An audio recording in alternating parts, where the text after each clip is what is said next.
सार्वजनिक, शैक्षणिक, वाणिज्यिक, निमशासकीय कार्यालयांसह ज्या इमारतीत महिलांचा वावर मोठ्या संख्येने आहे तेथे आता नगरविकास विभागाने हिरकणी कक्ष सुरू करणे सक्तीचे केले आहे। त्यासाठी शासनाने एकात्मिक बांधकाम नियमावलीत बदल केला असून हा कक्ष चटई क्षेत्राचा हिस्सा राहणार नाही अशी तरतूद केली आहे। सध्या तरी फक्त एसटी स्थानकांवर आणि रेल्वे स्थानकांवर हिरकणी कक्षाची सोय आहे। महिलांच्या हिताला प्राधान्य देताना गरोदर माता, स्तनदा मातांची गैरसोय होऊ नये यासाठी समस्त महिलांच्या सोयीसाठी हे महत्त्वाचे पाऊल उचलण्यात आले आहे।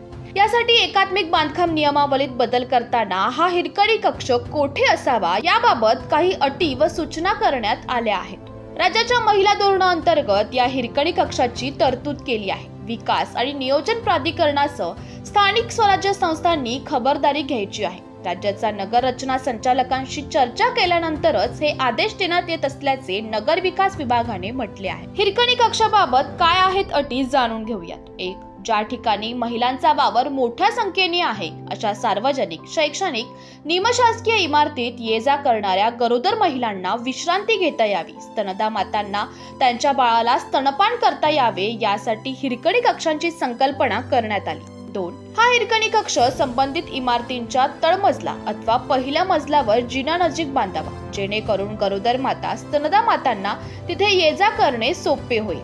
3. प्रत्येक हिरकणी कक्षात महिलांसाठी प्रसाधनगृह, विद्युत व्यवस्था, हवा खेळती राहावी यासाठी खिडक्यांची रचना नीट असावी।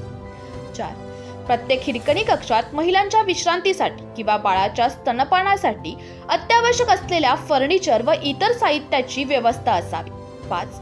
प्रत्येक कक्ष चटई क्षेत्र म्हणून गणले जाणार नाही, जेणेकरून बांधण्यासाठी विकासकांना प्रोत्साहन मिळेल। 6. हिरकणी कक्षाची मालकी संबंधित सोसायटी, असोसिएशन किंवा इमारतींच्या मालकांकडे राहील।